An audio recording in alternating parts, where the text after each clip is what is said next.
The Portfolio Committee on International Relations and Corporations is expected to meet Minister Naledi Pandor over the Russia President Vladimir Putin's visit to South Africa in August. Key amongst the discussions is the President Putin's arrest warrant issued 2 weeks ago by the International Criminal Court. The warrant states that signatories to the ICC must detain Putin for the unlawful deportation and transfer of children from occupied Ukrainian areas to Russia Federation. The Russian president is expected in Durban for the 15th BRICS Summit in August. And for more on this, we are now joined by DIRCO Portfolio Chairperson, Supra Mahumapelo. Mahumapelo, good evening, and thank you very much for your time and for joining us tonight here on In Focus.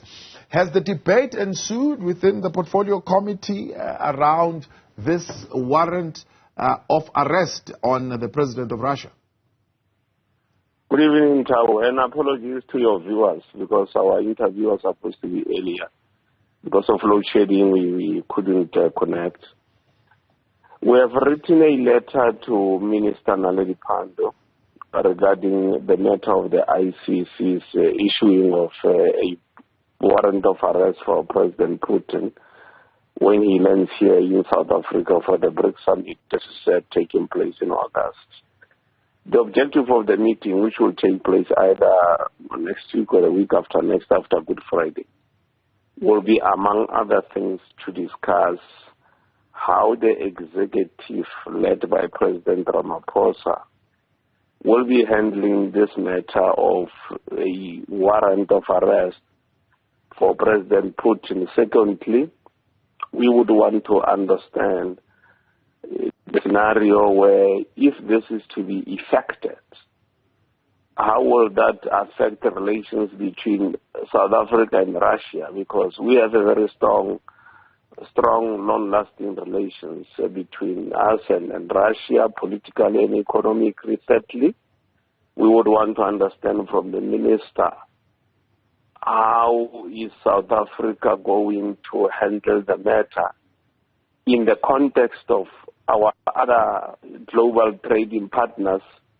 who are signatories to the Rome Statute of the ICC, and how, as South Africa, if we do not effect the arrest, how will that possibly affect our relations for other trading partners who may be signatories to the Rome Statutes, which then created the ICC. Yeah. Fourthly, we hope as the Portfolio Committee that the government led by President Ramaphosa and Minister Pandor will ensure that from a narrative perspective, the warrant of arrest as issued by the ICC doesn't divert and dilute the historical importance of South Africa becoming the chair of BRICS and the agenda of BRICS, that we seek to make sure that those objectives are achieved as they come here in August.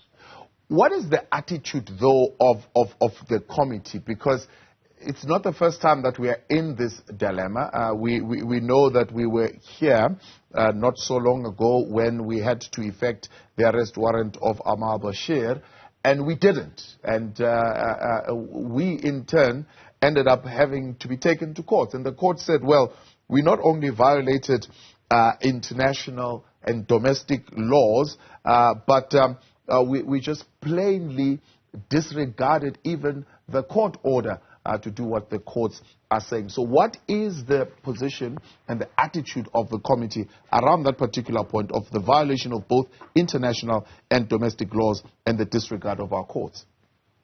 The Portfolio Committee hasn't yet met, but as the chairperson of the Portfolio Committee, I can tell you that one of the things we are going to be looking at is that precedence where a warrant was issued for President al-Bashir. And we are also going to be saying to the minister that everything possible must be done so that that warrant of arrest is not effected. Because if you effect the warrant of arrest, it's then going to damage the relations that we have, very good relations between us and Russia and President Putin in particular. Our hope is that dialogue must then ensue immediately now between South Africa, Russia, the AU, BRICS, and our other trading partners, so that South Africa's position can be made clear now and not wait for August, so that everybody else in the world can know where we stand, that our friends is our friends, and our friends are not going to be determined by others in the world to become our enemies. Yeah. And that will remain maintain our relationship with whoever we think in the best interest of South Africa we should. So you are saying that the historical relationship with Russia, if you're putting it on scale, weighs much more heavier, for example, than the ICC obligation, the domestic responsibility in terms of losing preferential trade terms, for example, with some of the other I suppose, partners where we do more business than we actually do with Russia. No, I'm not saying so, Thabo. What I'm saying is that we must make our position very clear as South Africa as quickly as possible, so that there's predictability and certainty. And that those who are trading with us, for instance, those who are signatories to the ICC and are in agreement with the ICC warrant of arrest on President Putin, they must understand where we are coming from in South Africa. And our plea as the committee is that the minister and the president on behalf of South Africa, and I'm happy that the minister today unambiguously did say that there's no way the friendship between us and Russia is going to be affected by such developments. So the sooner that position is concretized, the better, so that those that we trade with who may not be in good relations with Russia must understand that as much as there are other partners that work with them that we are not in good working relationship with, we must maintain our trading relations because we have to live beyond this warrant of arrest. I know you're saying you have not entertained this fully as a portfolio committee, but as the chairperson, what do you make of some of the options that are a possibility here where we maintain a friendly relation with Russia, but of course we also maintain this balance of being able to keep to our obligations with the ICC. One of them is that instead of President Putin coming here, the foreign minister Lavrov could be the one who comes to the summit. The other one is, well, in the age of COVID-19, we've learned that these general assemblies can also happen virtually. So instead of President Putin traveling, this particular address could happen virtually. Well, if I speak for myself, that will be a very timid and an unfortunate option.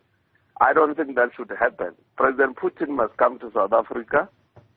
He is going to, on behalf of Russia and on behalf of the BRICS, going to be handing over the chairpersonship to South Africa, to President Ramaphosa. So the world has to know that South Africa will not retreat as far as that matter is concerned, and that is not out of arrogance, but it's out of us understanding our position and everybody else having to understand where we come from. For instance, the U.S. is not a signatory to the ICC. They do not want to become part of the ICC. Nobody is dictating to them that they should become a member of the ICC, and we respect their position. So our position has to be respected as much as we respect the position of other member states globally. Supra Mahumapelo, appreciate your time. The invitation still stands. We'd like to have you in the studio, so hopefully we'll make that arrangement soon. That's the chairperson of the Portfolio Committee there on International Relations and Cooperation.